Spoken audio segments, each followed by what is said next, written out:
es un tema muy, bueno, que no se habla mucho, sin embargo ya existe demasiado en las escuelas los niños son muy crueles, a cualquier edad, pero más en primaria, secundaria. En principio ellos empiezan a conocer su cuerpo y a empezar a entender qué es lo que les está pasando y luego pues con el bullying como que hay una desorientación para ellos, ¿no? En él van a generar intimidación, o sea, siempre va a ser él es homosexual, ¿no? Siempre va a ser como que un ataque hacia él. Va a llegar a una agresión muy baja de solamente palabras a una agresión de golpes. Yo digo que depende cómo se los diga a uno, pues si les afecta. O que lo emprenda por otro lado, mejor hablar con ellos y decirles. Pues bastante.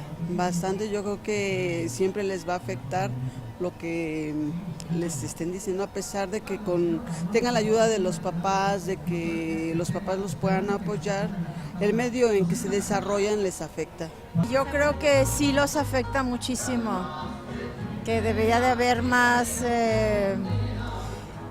libertad. Puede afectar a los niños si desde su casa no tienen como una preparación de que el mundo es difícil y de que va a haber gente que les diga cosas.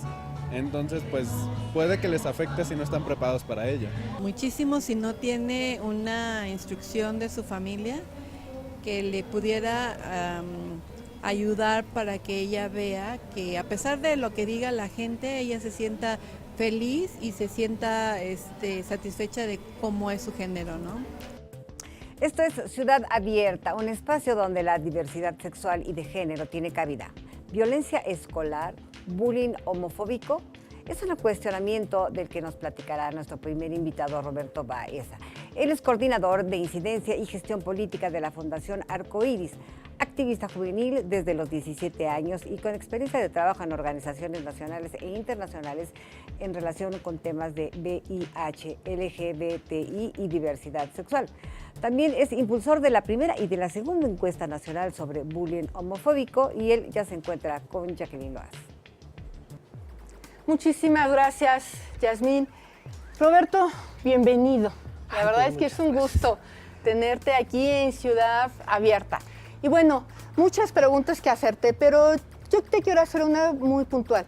¿Qué diferencia existe entre el bullying homofóbico y el otro bullying que vemos entre las niñas y los niños heterosexuales, o no sé cómo decirlo? Sí, Jackie, pues primero gracias por el espacio y felicidades por este programa que están empezando en Copred. Enhorabuena, mucho éxito.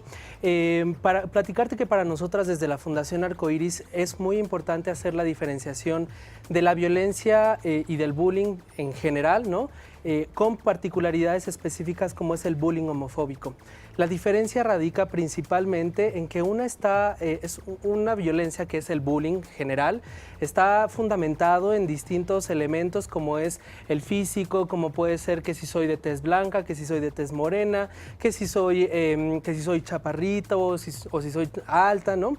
Y con el bullying homofóbico específicamente está fundamentado en dos elementos importantes que para nosotras es muy relevante mencionar. El primero tiene que ver con la violencia de género, es decir, la violencia contra las mujeres, y un segundo elemento tiene que ver justo con la violencia homofóbica, que tiene que ver o que está fundamentado por la orientación sexual, ¿no? O bien por la identidad de género en algunos casos. Entonces es muy importante hacer esta diferenciación porque a partir de esto entonces podemos emprender algunas acciones encaminadas a prevenir o erradicar el bullying homofóbico, ¿no?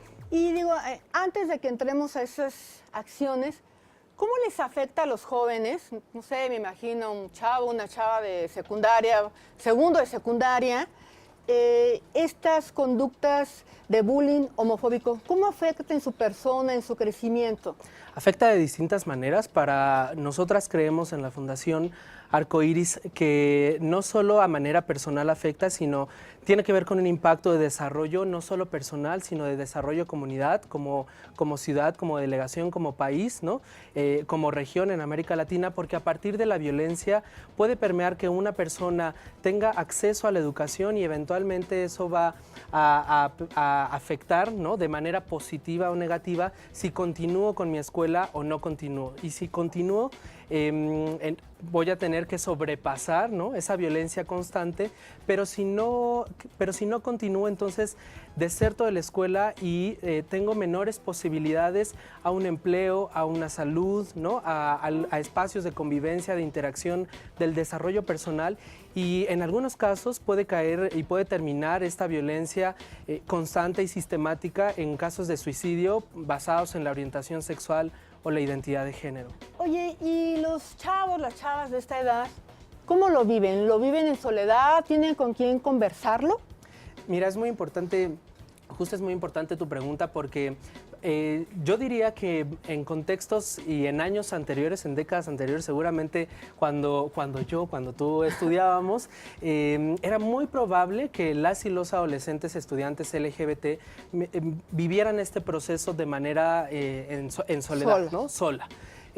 Hoy yo creo que de alguna manera siguen viviendo este proceso solas y solos. Sin embargo, me parece que ha habido algunas redes de apoyo, las redes sociales, que de alguna manera conectan, ¿no?, de una ciudad a otra, de una escuela a otra, de una persona a otra, para compartir experiencias, pero definitivamente hay un porcentaje muy importante y muy alto de estudiantes LGBT que el proceso lo viven solas, ¿no?, y solos. A mí en Copred, de los casos que más me han dolido muchas veces son precisamente estos, que tienen que ver con las niñas, con los niños, con los adolescentes. Pero, ¿qué tiene que hacer una mamá o un papá que se da cuenta que su hijo o su hija vive acoso escolar, bullying, y no sabe que su hija es lesbiana o que su hijo es gay? ¿Qué les recomendarías? Sí, pues mira, esta pregunta está muy pensada también desde qué pasa cuando ya saben que hay bullying, ¿no?, en el mejor de los casos, porque en muchos casos no se identifica que las hijas o los hijos están siendo víctimas de alguna violencia particular, ¿no? Habría que diferenciar si es violencia entre pares, si es discriminación, si es violación específicamente de derechos humanos, pero yo diría que si alguna papá, alguna mamá, algún tutor, alguna tutora está identificando que la o el estudiante, su hija o hijo, está siendo víctima de alguna violencia por ser lesbiana, gay, bisexual o trans, nosotras consideramos que uno tiene que ver con identificar las redes de apoyo. Es decir, yo no soy experta siempre en todos los temas. Como mamá o como papá a veces tenemos que desarrollar distintas habilidades, pero reconocer que hay otros espacios, organizaciones, grupos, instituciones de gobierno que me pueden apoyar para abordar el tema y que sobre todo identificar que si yo ya presuntamente estoy haciendo un prejuicio de que mi hija o mi hijo puede ser gay, puede ser lesbiana, puede ser trans y no lo comprendo, también creo que es muy válido reconocer eso y yo mismo acercarme a alguna institución, a alguna organización para entender un poco por qué está pasando ese proceso y cómo puedo yo de alguna manera a través de distintas redes ofrecer apoyo con mi hija o con mi hijo. Y por otro lado también tiene que ver con acercarnos a la escuela y de alguna manera exigir este respeto que en todas las escuelas tendría que haber, ¿no? Que las escuelas tendrían que ser de calidad, libres de estigma, libres de discriminación. Y si en algún momento fuera algún tipo de violencia ejercida por alguna docente o algún docente, identificar algunas instancias como lo es el COPRED para colocar su respectiva denuncia o su respectiva queja, ¿no? Claro, y además yo creo que actualmente ya también nos estamos enfrentando al bullying cibernético, ¿no? Sí. Es decir, yo me acuerdo, yo no sé si ustedes también lo tenían en el salón de clases, yo nunca vi el libro, pero dicen que se pasaba antes un libro donde se anotaban cosas de los compañeros y de las compañeras. Ahora ese libro se ha transformado en Facebook principalmente, me parece, creo que los jóvenes no usan tanto el Twitter para esto, sino sí las páginas de Facebook. Como mamá o como papá hay que estar atentos, yo creo que no hay que tener miedo de meternos a la página de Facebook y platicarlo así con los hijos, ¿no? Dame tu clave o lo que sea. Claro, y sobre todo porque ahora las redes sociales tienen mucha información, demasiada información puede ser positiva o puede ser negativa, y a veces no identificamos qué información es la mejor para mi hija, para mi hijo o para mí misma, ¿no?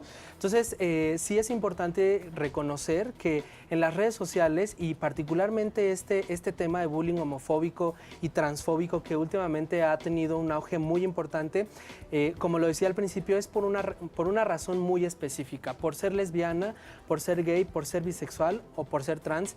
Y algo que es muy importante reconocer también es que en el bullying de manera general, el no específico homofóbico, siempre hay un elemento homofóbico, ¿no? O sea, es decir, ay, que no tengas algunas palabras muy ofensivas, ¿no? Y que no necesariamente esté asociado con lo LGBT.